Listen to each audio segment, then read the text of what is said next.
नमस्ते बच्चों।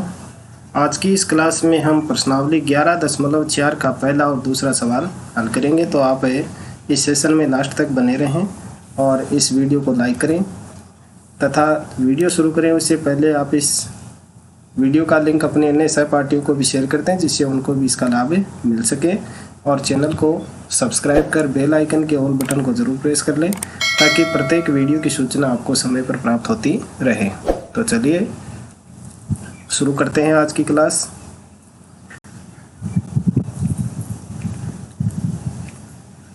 देखिए प्रश्नावली 11.4 का पहला सवाल। यहाँ देखिए पहला सवाल है वो दिया गया है, एक बगीचा 90 मीटर लंबा और 75 मीटर चौड़ा है। इसके बाहर चारों ओर एक 5 मीटर चौड़ा पथ बनाना है। पथ का क्षेत्रफल ज्ञात कीजिए और बगीचे का क्षेत्रफल हेक्टेयर में ज्ञात कीजिए। तो यहाँ देखिए हम सबसे पहले एक बगीचा है उस बगीचे की शेप बना लेते हैं।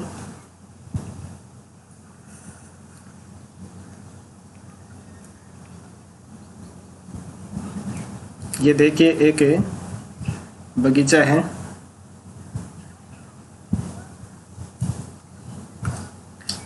अब इस बगीचे की लंबाई दे रखी है 90 मीटर और चौड़ाई दे रखी है 75 मीटर। ये 75 मीटर चौड़ाई होगी। अब इसके बाहर चारों ओर 5 मीटर चौड़ा एक पथ बनाना है। तो पथ देखिए इस तरह से एक पथ है वो भी हम बना लेते हैं।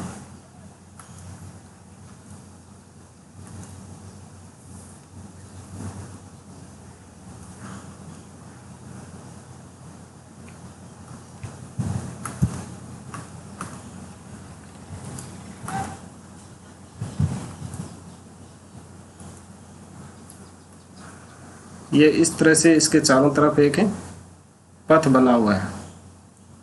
ठीक है, ये हो गया इसके चारों तरफ ये पथ यानी एक रास्ता बना हुआ है इस तरह से। तो हमें इस पथ का क्षेत्रफल है वो ज्ञात करना है।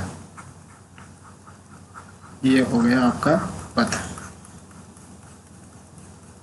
और इस पथ की जो चौड़ाई है वो कितनी दे रखी है, 5 मीटर की दे रखी है।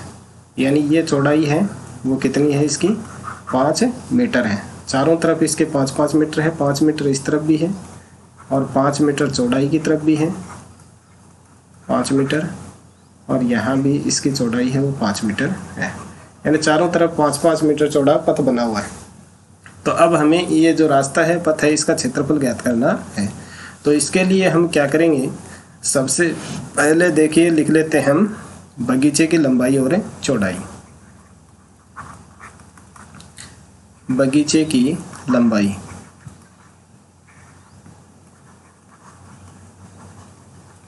बगीचे की लंबाई है 90 मीटर और बगीचे की चौड़ाई बगीचे की चौड़ाई है 75 मीटर। ठीक है, अब हमें बगीचे का क्षेत्रफल है वो भी ज्ञात करना है और साथ में पथ का क्षेत्रफल है वो भी हमें ज्ञात करना है। तो सबसे पहले हम पथ सहित जो रास्ता है बगीचा है उसकी लंबाई भी लिख लेते हैं। पथ सहित यानी पथ को शामिल करते हुए बगीचे की लंबाई, पथ सहित बगीचे की लंबाई। तो देखिए पथ है उसकी लंबाई पहले से दे रखी है 90 मीटर और जब पथ को शामिल कर लेंगे तो ये लंबाई है, इस लंबाई में देखिए 5 मीटर इस तरफ से ऐड हो जाएगी और 5 मीटर इस तरफ से ऐड हो जाएगी। तो यानी इसमें 5-5 मीटर है दोनों तरफ ऐड हो जाएगी, यानी 10 मीटर और ऐड हो जाएगी। तो पथ सहित जो बगीचा होगा उसकी लंबाई हो जाएगी 100 मीटर।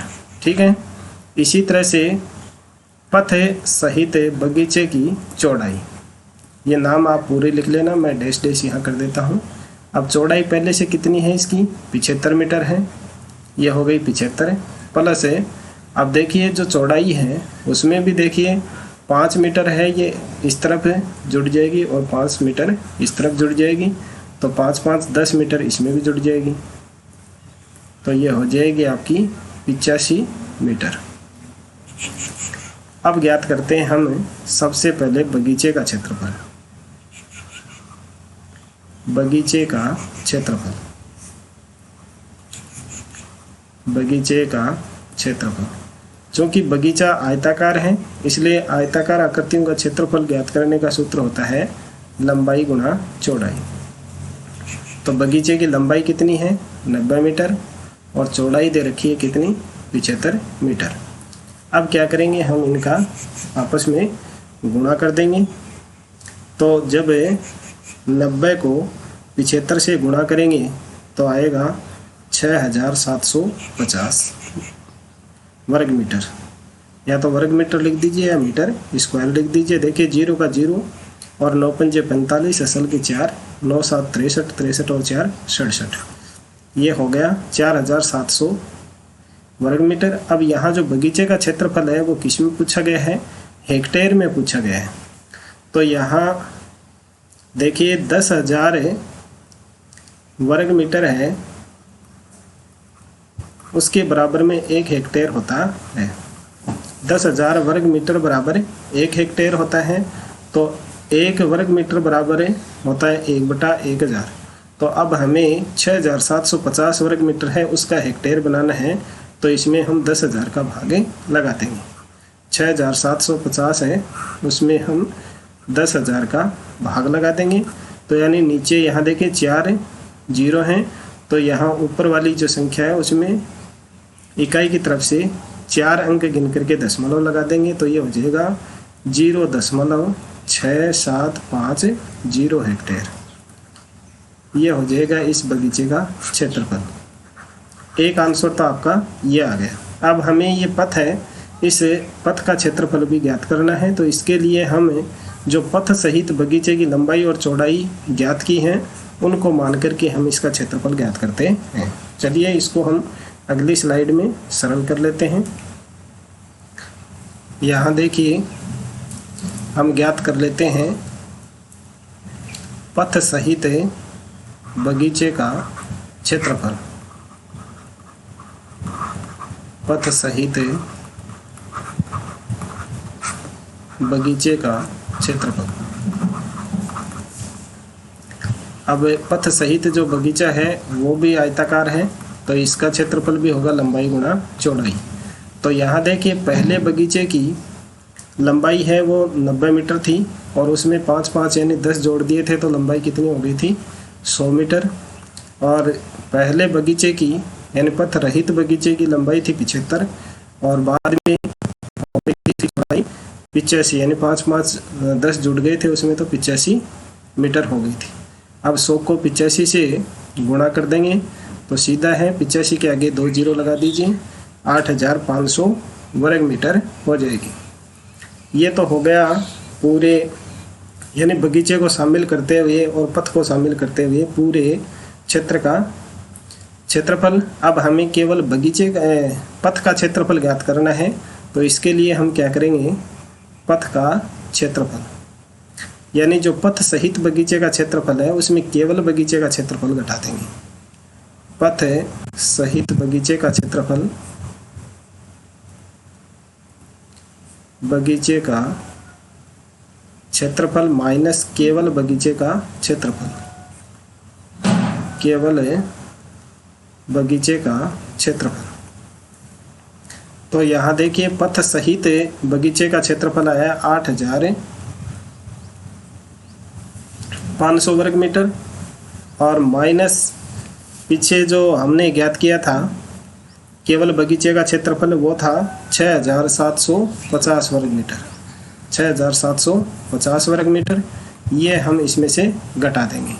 तो ये आप अलग लिख करके भी घटा सकते हैं या डायरेक्ट घटा लीजिए। 0 में से 0 घटाएंगे 0 बचेगा, फिर 0 में से 5 नहीं निकलेगा, 10 में से 5 घटाएंगे 5 बचेगा और यहाँ से बच जाएगा 4, 4 के 14 कर लेंगे, 14 में से 7 घटाएंगे 7 बचेगा और फिर यहाँ से बच जाएंगे 7 और 7 में से 6 घटाएंगे 1, 1750 वर्ग मीटर।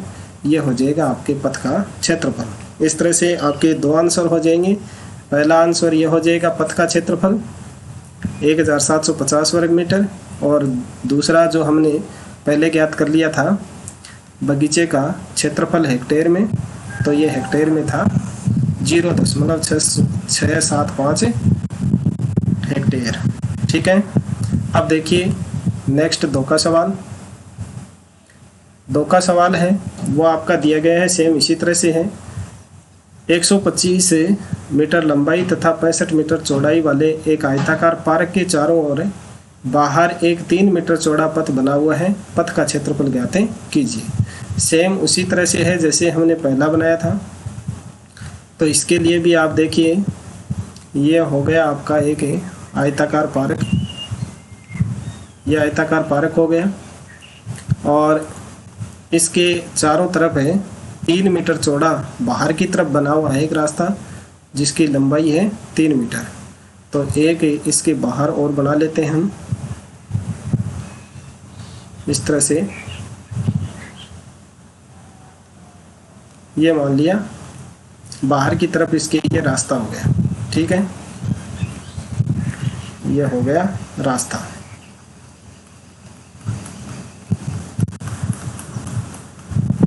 तो यहाँ देखिए पहले जो बगीचे की लंबाई है वह दे रखी है 125 मीटर और चौड़ाई दे रखी है 65 मीटर, और ये जो रास्ता है इस रास्ते की लंबाई दे रखी है 3 मीटर। ठीक है, ये 3 मीटर लंबाई की तरफ से भी होगी, चौड़ाई की तरफ से भी होगी। तो अब हमें ये जो रास्ता है इसका क्षेत्रफल बताना है। तो सबसे पहले हम लिख लेते हैं जो इसमें दिया हुआ है सवाल में। सबसे पहले है आयताकार पार्क की लंबाई, आयताकार पार्क की लंबाई। आयताकार पार्क है उसकी लंबाई दे रखी है 125 मीटर, और आयताकार पार्क है उसकी चौड़ाई भी लिख लीजिए, चौड़ाई दे रखी है हमारे पास में 65 मीटर।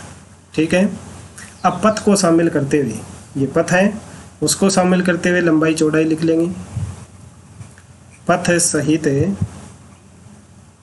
पार्क की लंबाई, पार्क की लंबाई, पथ सहित है पार्क की लंबाई पहले 125 थी और पथ है वो 3 मीटर चौड़ा है, तो 3 इस तरफ जुड़ जाएगी और 3 इस तरफ जुड़ जाएगी, तो 3 3 6 जोड़ देंगे, 3 + 3, तो ये हो जाएगी 131 मीटर लंबाई। और इसी तरह से पथ सहित पार्क की चौड़ाई भी हम ज्ञात कर लेंगे। चौड़ाई पहले दे रखी है कितनी, 65 मीटर, और इसमें भी 3 मीटर इस तरफ से जुड़ जाएगी और 3 मीटर इस तरफ से जुड़ जाएगी, तो 6 इसमें भी जुड़ जाएंगी, 3 + 3 बराबर ये हो जाएगी 71 मीटर। अब देखिए सबसे पहले हम पथ सहित जो पार्क है केवल डायरेक्ट कर लेते हैं, हम पथ का क्षेत्रफल हमें ज्ञात करना है, तो हम डायरेक्ट लिख लेते हैं यहाँ पथ का क्षेत्रफल। पथ का क्षेत्रफल, पथ का क्षेत्रफल बराबर होगा पथ सहित पार्क का क्षेत्रफल, पथ सहित पार्क का क्षेत्रफल माइनस केवल पार्क का क्षेत्रफल, केवल पार्क का क्षेत्रफल। तो यहाँ देखिए दोनों शेप हैं वो आयताकार बन रही हैं, तो लंबाई गुणा चौड़ाई कर देंगे।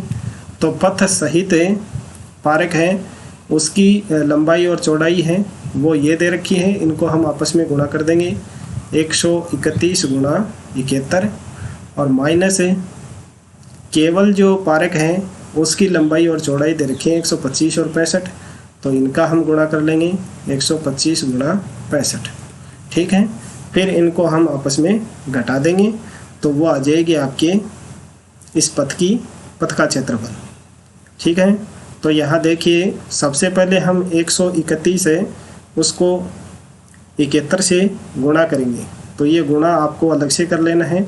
इनको जब गुणा करेंगे तो आएगा 9301 वर्ग मीटर, और 125 है उसको 65 से गुणा जब करेंगे तो आएगा 8125 वर्ग मीटर। ठीक है, अब इन दोनों की हम बाकी कर देंगे, तो बाकी करने पर हमारे पास में आएगा 1176 वर्ग मीटर। यह हो जाएगा आपके इसे पथ का क्षेत्रफल। ठीक है, आशा है आपको वीडियो पसंद आया होगा। तो इस वीडियो को कर दीजिए लाइक और अपने अन्य साथियों को शेयर भी कर दीजिए। किसी भी डाउट के लिए कमेंट करके ज़रूर बताएं और वीडियो छोड़ने से पहले चैनल को सब्सक्राइब करना ना भूलें। मिलते हैं अगले वीडियो में, तब तक के लिए नमस्कार, थैंक यू।